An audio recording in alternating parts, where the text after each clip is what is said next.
मंचासीन मान्य क्षेत्र संघचालक भी प्रांत संघचालक महोदय, इस भवन के न्यास के सचिव विद्यार्थी कल्याण न्यास के हमारे मित्र डॉक्टर उमेश जी, राष्ट्रीय मंत्री विद्यार्थी परिषद के श्री गजेंद्र जी, उपस्थित सभी वरिष्ठ जन, बहनों और भाइयों, सर्वप्रथम आज के इस आनंद की वेला में भारत के स्वातंत्र्य के अमृत महोत्सव के इस शुभ अवसर पर आप सभी को, आपके परिवार को, आपके मित्र वृंद को, सभी को, देशवासियों को मनपूर्वक शुभकामनाएं। देश स्वतंत्र हुआ, 75 वर्ष पूरे हुए, लेकिन एक प्राचीन राष्ट्र है। देश का जन्म 75 साल पहले नहीं हुआ। सैकड़ों वर्षों के एक दीर्घ संघर्ष के पश्चात आज हम एक स्वतंत्र स्वाभिमानी राष्ट्र के नाते विश्व के सामने खड़े हैं।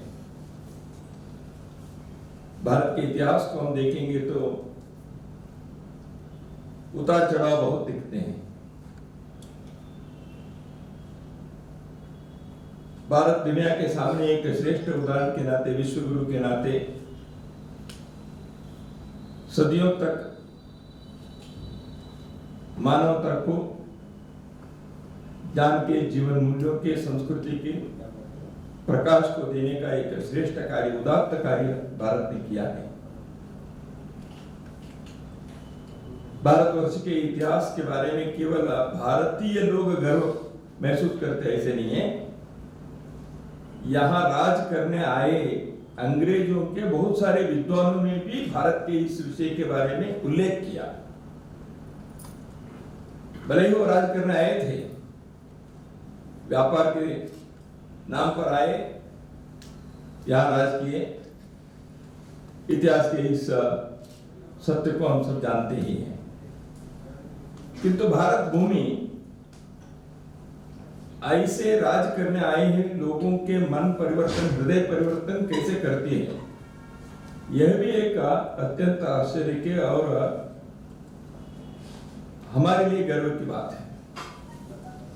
यहाँ रहते रहते कई लोग भारत के बारे में ही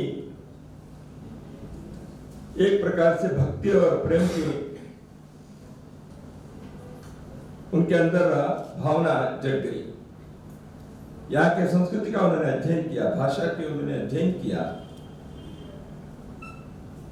एक उनके जो षड्यंत्र था, यहाँ के सब व्यवस्था को, मान्यताओं को, सिद्धांतों को, तत्वों को, यहाँ की जीवन शैली को, संस्कृति को, शिक्षा के परंपरा को नष्ट करने के एक कुतंत्र से वो दशकों तक प्रयत्न तो किए और काफी मात्रा में उसमें उन्होंने एक दृष्टि से यश भी प्राप्त किए, सफलता प्राप्त।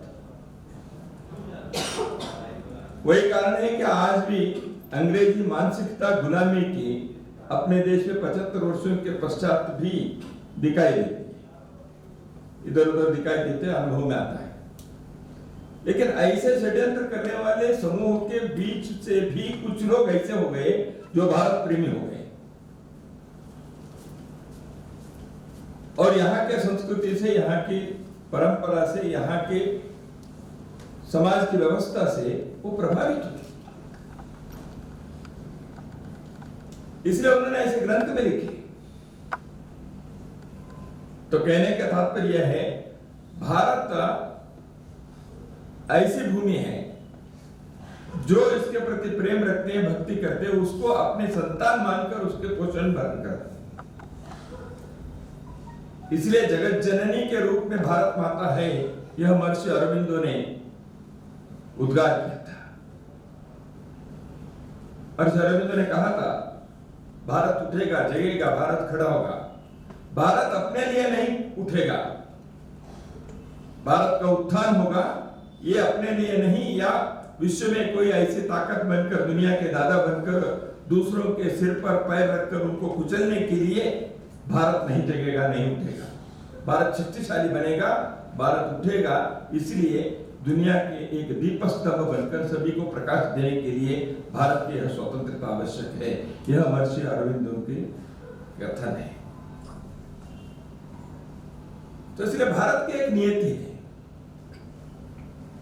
हम देखते हैं 1947 में भारत राजनीतिक दृष्टि से अंग्रेजों के चंगुल से मुक्त होकर जब स्वाधीन हुआ, वह एक दृष्टि से विश्व के औपनिवेशवाद की समाप्ति और कई देशों के भारत स्वतंत्रता के एक उद्घाटन हुआ। आप 1947, 48, 49 के दिनों के इतिहास देखेंगे, जहां जहां अंग्रेज या अन्य यूरोपीय देश कॉलोनी बनाए थे, वो सब एक के बाद मुक्त होते गए। भारत के स्वतंत्रता यह पहला एक दृष्टि से द्वार को उसने खोल दिया। तो इसलिए भारत की स्वतंत्रता जो है, यह केवल भारतीयों के लिए नहीं, विश्व के मानवता के उद्धार के लिए, उन्नति के लिए, उदात्तता के लिए यह आवश्यक था। यही तो यहाँ के संत महात्माओं ने, आध्यात्मिक मनीषियों ने, विभूतियों ने इसी विषय को बार बार उन्होंने कहा। भारत की स्वतंत्रता केवल हम लोग कुछ पॉलिटिकल फ्रीडम के लिए, इकोनॉमिक डेवलपमेंट के लिए हम नहीं मांग रहे हैं। विश्व के लिए आवश्यक है। विश्व के मानवता के उद्धार के लिए भारत स्वतंत्र होना, एक राष्ट्र के नाते खड़े होना यह आवश्यक है। यही तो यहाँ के विद्वानों ने, मनीषियों ने, संतों ने, आध्यात्मिक साधकों ने बार बार इसका उन्होंने कहा है। भारत स्वतंत्र हुआ है 75 वर्षों के, एक बहुत लंबा नहीं है लेकिन छोटा भी नहीं है, ऐसे एक इतिहास पिछले 75 वर्षों के भारत ने प्रगति की है। सब प्रकार के मजबूरियों के बीच भी भारत आगे बढ़ा है। इसके पीछे देश के लोगों के एक अथक परिश्रम भी है। यहाँ के सामान्य लोगों के जीवन के स्तर को उन्नत करने के एक बहुत बड़ा काम आज भी बाकी है। लेकिन हमको ऐसे करते समय थोड़ा सा पीछे रहना चाहिए। भारत की स्वतंत्रता, यह आंदोलन केवल 1857 से 1947 के 90 वर्षों के 9 दशकों के नहीं है। अंग्रेजों के विरुद्ध में जो लड़ाई हुई, उसी को भारत के स्वतंत्रता आंदोलन कहने के एक ऐतिहासिक भूल अपने देश में किन्हीं कारणों से होते आए। 1498 में जब वास्को दा गामा भारत के पश्चिमी किनारे पर समुद्र तट पर आकर पहुंचे, थोड़े दिन में वास्को दा गामा और उनके लोगों ने जिस प्रकार के वहां हिंसाचार मचाया, लोगों को दबाया, कुचलने का प्रयत्न किया, वहां का शोषण प्रारंभ हुआ, तब से भारत के लोगों ने विरोध की आवाज उठाई। इतिहास के पन्नों को हम पढ़े, अध्ययन करें, ध्यान में आएगा। भारत के स्वतंत्रता के आंदोलन के इतिहास किसी कुछ परिवारों के, किसी कुछ लोगों के, कुछ नेताओं के नहीं है। कई बार इतिहास में एक भूल हुआ है। इसको प्रस्तुत करने के एक कुतंत्र भी हुआ है। वो है भारत के स्वतंत्रता आंदोलन नगरीय क्षेत्र तक सीमित रहा, या कुछ पढ़े लिखे लोग करते रहे। क्रांतिकारियों का थोड़ा एक इतिहास है, भगत सिंह, आजाद कहेंगे, सुभाष चंद्र बोस कहेंगे, नहीं तो कांग्रेस के इतिहास है। उन्होंने अधिवेशनों में प्रस्ताव पारित किए, सत्याग्रह किए, बिल्कुल किए। ये सारी बातें अत्यंत महत्वपूर्ण है। भारत के स्वतंत्रता आंदोलन के हर पहलू, हर आयाम प्रेरणादायी है। किसी बात को छोटे करने की आवश्यकता नहीं है। सबके प्रति सम्मान रखे, हजारों वर्षों तक रखे, परंतु भूल जो होता है उसके बारे में भी हमें ध्यान रखनी चाहिए। 1857 से पहले भी जगह जगह पर छोटे बड़े आंदोलन हुए। केरल में पारसी राजा, उड़ीसा में पैका आंदोलन, तमिलनाडु में वेलु नाचियार करके एक महिला ने एक महिलाओं की सेना बनाई। विश्व के प्रथम सेना होगी जो ऑल विमेन आर्मी। अंग्रेजों के शस्त्रागार था दक्षिण तमिलनाडु में। वहां उस शस्त्रागार के अंदर जो शस्त्र है उसको लेकर कभी भी लोगों पर उसका उपयोग हो सकता है, इसलिए शस्त्रागार को नष्ट करना चाहिए। ये उस रानी ने तय किया, सेना बनाई, सब महिलाओं की सेना। उसमें एक कुली करके उसके परिचारिका वो भी सैनिक बन गई। कुली नाम है उसका, अनपढ़ है, गांव की है, लेकिन श्रद्धा भक्ति में किसी से कम नहीं। वो कोयली ह्यूमन बॉम्ब बन गई। अपने को कपड़े से वगैरह करके तेल में डूबे हुए कपड़े पहन के वो आग लगाकर उस शस्त्रागार में कूद पड़ी। कहानी लंबी है, मैं उसका नहीं जाऊंगा, कैसे गए वहां, कैसे पहुंचे, पुलिस से बचकर कैसे अंदर घुसी, वो कहानी है, छोटे छोटे पुस्तकें भी आई हैं। तो वहां कूदकर उस शस्त्रागार को नष्ट कर दिया। वो स्वयं बलिदानी हो गई। काला पानी के इतिहास, अंडमान में जो जेल है वहां जाना चाहिए जिंदगी में एक बार, कम से कम प्रयत्न तो करना चाहिए, क्योंकि वो तीर्थ यात्रा है। देश में हम 12 ज्योतिर्लिंग, शक्तिपीठ, गंगा के तटों पर, नर्मदा के तटों पर मंदिरों के जाने की तीर्थ यात्रा अपने अपने घर में परिवार में बनाते हैं, लेकिन अंडमान में जाना यह तीर्थ यात्रा है। जिन्होंने देश के लिए सब कुछ न्यौछावर कर दिया, नाम तक मालूम नहीं लोगों को, एक सावरकर के नाम लोग याद रखते हैं इधर उधर से, वो भी जिस सावरकर के डिग्री को, उनके संपत्ति को, सबको अंग्रेजों ने कॉन्फिस्केट कर दिया था, लेकिन स्वतंत्र भारत में उनको वापस भी नहीं मिला। सावरकर बैरिस्टर थे, सैकड़ों लोगों के प्रेरणा देकर उनको जीवन की दिशा बदल दी, देश के लिए वो बलिदानी हो गए, क्रांतिकारी बन गए। ऐसे सावरकर के बारे में कैसे कैसे कहना प्रारंभ हुआ स्वतंत्र भारत में।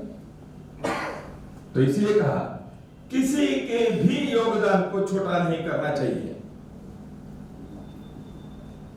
देश के स्वतंत्रता आंदोलन ये केवल पढ़े लिखे लोगों ने नहीं किया, अनपढ़ लोगों ने भी किया। जैसे मैंने कुली का एक उदाहरण बताया, ऐसे सैकड़ों हजारों उदाहरण है।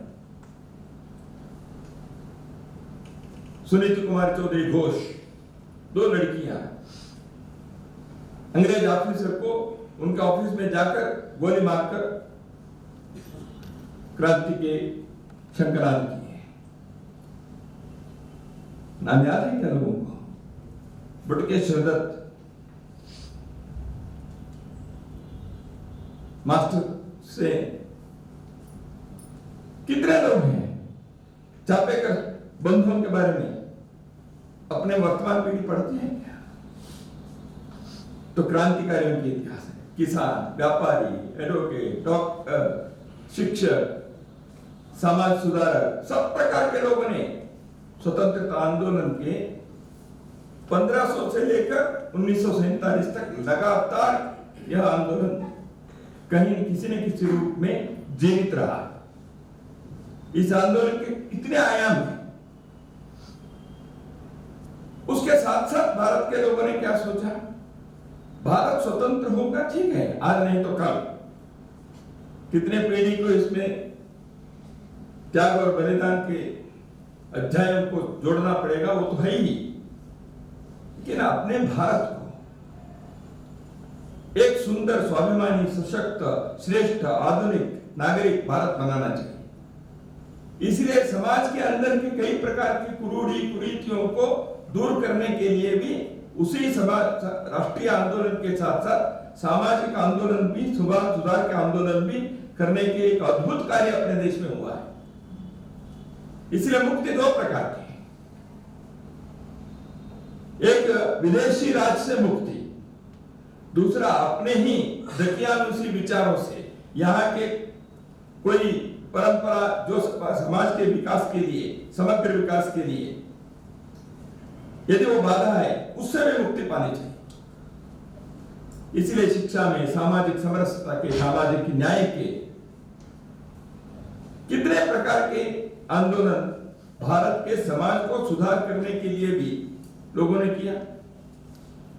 गांधी जी, सावरकर, अंबेडकर, हरिजवार से लेकर कई प्रकार के लोगों ने इस काम में भी, देश के वैज्ञानिक, देश के संत महात्मा, देश के समाज सुधारक, देश के उद्योगपति, हर कोई अपने काम करते समय वे सोचा मुझे देश की स्वतंत्रता के लिए इस विचार को आगे बढ़ाना चाहिए।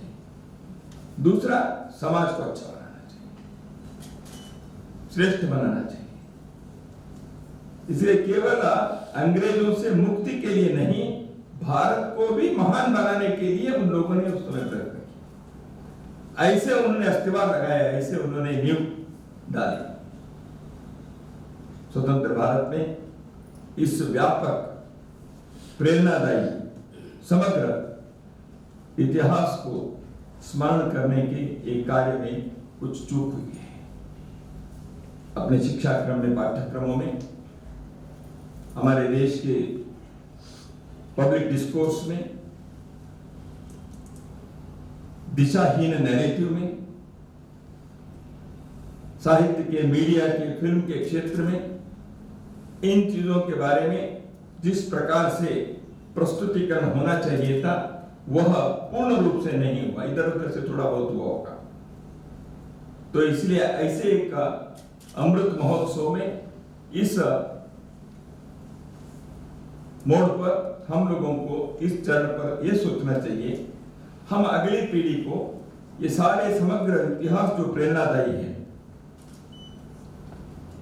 जीवन के हर क्षेत्र के लोगों ने जो योगदान दिए हैं, उसको अगली पीढ़ी को बताने के लिए आवश्यक व्यवस्था होनी चाहिए। वो डिबेट में आनी चाहिए, वो साहित्य में आनी चाहिए, फिल्म में आनी चाहिए, कविताओं में आनी चाहिए, शिक्षा क्रम में उसके लिए स्थान मिलना चाहिए। बार बार उसका उल्लेख भी होना पड़ता है, तभी तो वो एक समाज के स्मृति में वो आकर बैठ जाते हैं। नहीं तो स्मृति से बाहर चले जाने से इतिहास हमेशा के लिए लुप्त हो जाता है। इसलिए इसको कहने की आवश्यकता है। उसके साथ साथ भव्य भारत के भविष्य के निर्माण करने के एक महान कार्य को आपकी पीढ़ी, अगली पीढ़ियों के ऊपर है। हम दुनिया में एक श्रेष्ठ भारत बने, आधुनिक भारत बने, ऐसे आधुनिक भारत जो दुनिया के किसी भी देश के साथ हम खड़े हो सकते हैं, ज्ञान में, विज्ञान में, सुरक्षा की व्यवस्था में, वैज्ञानिक क्षेत्र में, जीवन के आर्थिक उन्नति में, हर विषय में हम दुनिया के किसी भी देश के साथ स्वाभिमान से क्रमांक 1 पर खड़े होने के सब प्रकार के प्रयत्न हमको करना चाहिए।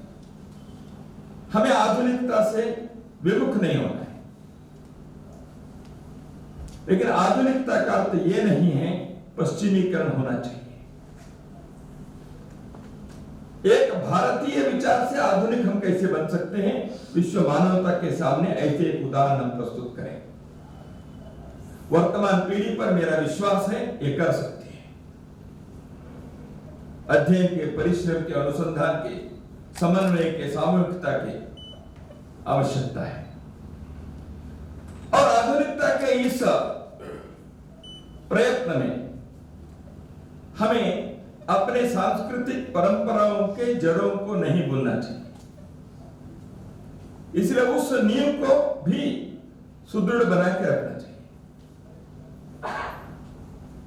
A great nation, a modern nation, a prosperous nation, a strong nation with strong cultural roots and civilizational wisdom and understanding. ऐसे कैसे कर सकते हैं?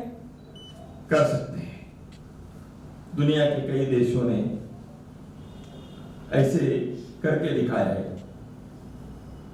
एक जापान कर सकता है, एक इजराइल कर सकता है। भारत के हजारों वर्षों के परंपरा से आज भी किसी न किसी प्रकार से जुड़े हुए समाज ये है। यहाँ आज के वेद मंत्र के घोष होते हैं, रामायण के चौपाई सुनाए जाते हैं, यहाँ आज भी भगवत गीता की गुंजन होता है।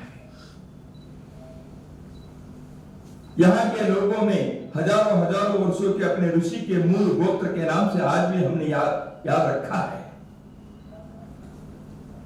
यहां से जाने वाले लोग गिरमिटिया देशों में जो गए, उन्होंने एक मुट्ठी मिट्टी को लेकर गए और रामचरितमानस को बांध कर लेके गए। वहां उन देशों में उस मिट्टी को अपने आंगन में रखकर ये भारत भूमि है, ऐसे उन्होंने इसके प्रति भक्ति रखी। ऐसे देश हैं। आज भी लाखों करोड़ों लोग कुंभ में आते हैं। आज भी लाखों करोड़ों लोग देश के मठ मंदिर गुरुद्वारे में जाते हैं। नई पीढ़ी के लोग भी जा रहे हैं। कहीं ना कहीं अपने देश में ये सारी चीजें दिखाई देती है। इस महामारी के दौरान में भी हमने देखा भारत की आंतरिक शक्ति किस प्रकार की है। देश खड़ा हुआ, त्रस्त लोगों की सेवा के लिए समाज आगे आया। इसलिए ऐसे एक समन्वय के, सामूहिकता के, परस्पर आत्मीयता के, स्नेह के ऐसे एक भारत का निर्माण। A cultural nation, a civilised nation. Machine के, यंत्रों के बीच हमें अपने मानवता को नहीं खोना चाहिए। तो इसलिए भारत के स्वतंत्रता आंदोलन के सेनानियों के सपने, उनके जो विचार, उनके दर्शन हम यदि अध्ययन करेंगे तो ध्यान में आएगा, ऐसे भारत को उन्होंने देखा था। मदन मोहन मालवीय जी ने एक तरफ कांग्रेस के द्वारा स्वतंत्रता आंदोलन की अगुवाई कर रहे थे, उसी समय उन्होंने बनारस हिंदू विश्वविद्यालय की स्थापना भी की, जो केवल भारत के इतिहास, संस्कृति इतना ही पढ़ाई नहीं, विज्ञान, तंत्रज्ञान को पढ़ाने के भी कार्य किया। 20 ऐसे उदाहरण हैं। तो इसलिए उन सपनों को यदि हमें साकार करने हैं, केवल भारत के लिए नहीं, समग्र मानवता के लिए, क्योंकि भारत के व्यक्ति केवल अपने लिए नहीं सोचता। लोका समस्ता सुखिनो भवन्तु, उदारचरितानां तु वसुधैव कुटुम्बकम्, स्वदेशो भुवनत्रयम्। ऐसे सोचने वाले, ऐसे कृति में लाने वाले सर्वसामान्य व्यक्ति भी भारत के, केवल भारत के उत्थान नहीं, सारे मानवता की प्रगति और उत्थान के, मोक्ष के विचार को मन में रखता है, कामना करता है।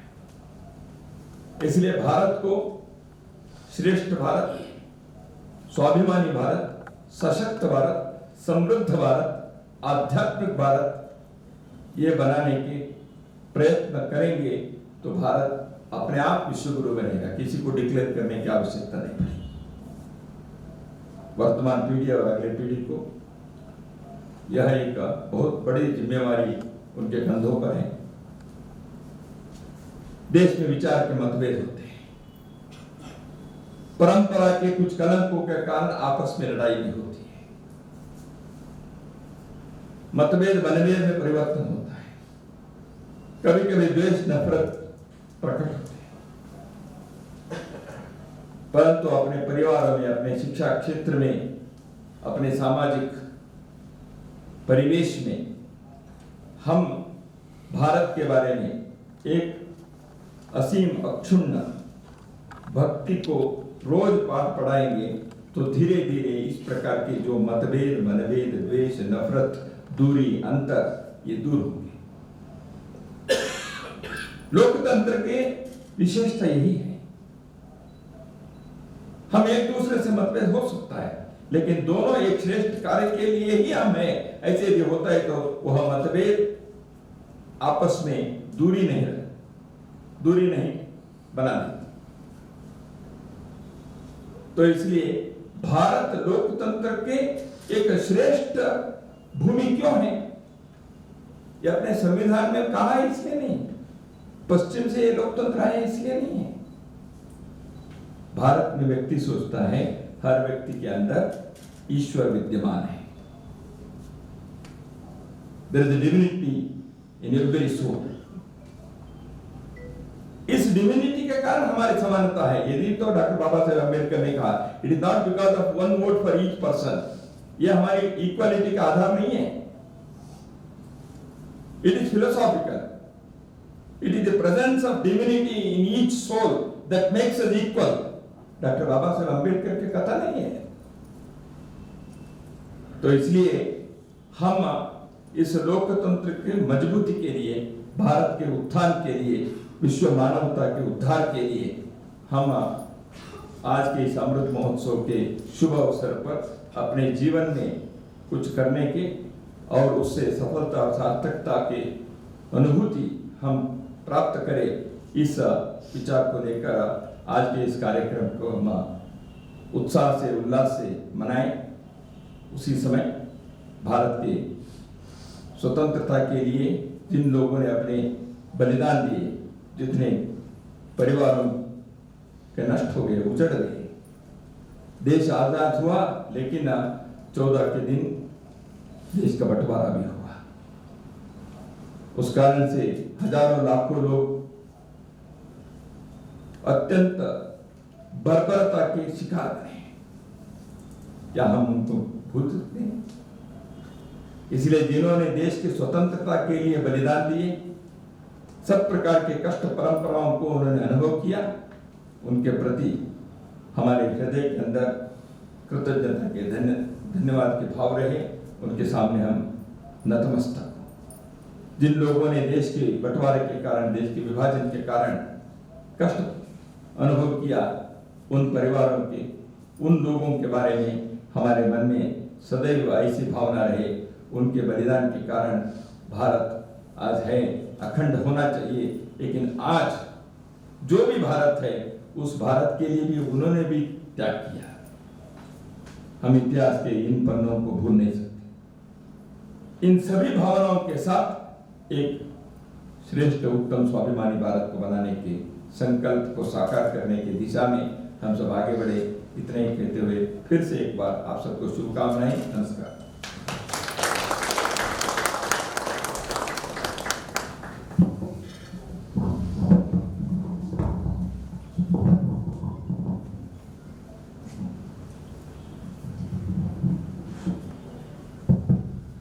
धन्यवाद भाई साहब। आज भाई साहब का ये सुन के हमें लगा कि हमें बहुत ज़्यादा अध्ययन की आवश्यकता है, और जब हम किसी बड़े को सुनते हैं तो स्वाभिमान जो जगता है वो और अध्ययन करने के लिए प्रेरित करता है कि हमें स्वाभिमान के साथ ही हम आगे कुछ भी पढ़ लें, कुछ भी लिख लें, पर स्वाभिमान जब तक नहीं है तब तक हम उसको सही से कहीं पे भी अप्लाई नहीं कर सकते। अब मैं वंदे मातरम के लिए आप सबको खड़े होने का निवेदन करती हूँ, और वंदे मातरम की चर्चा प्रचार लिखी।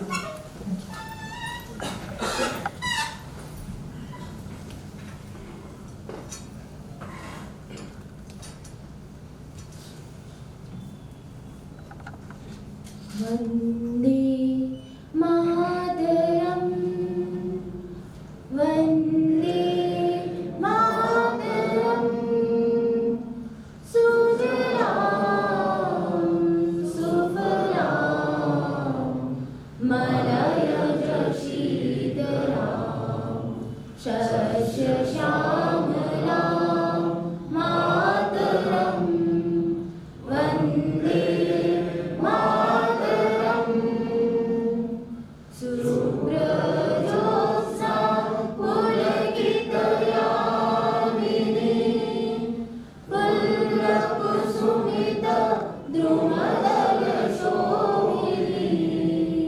सुहासिनी सुमधुर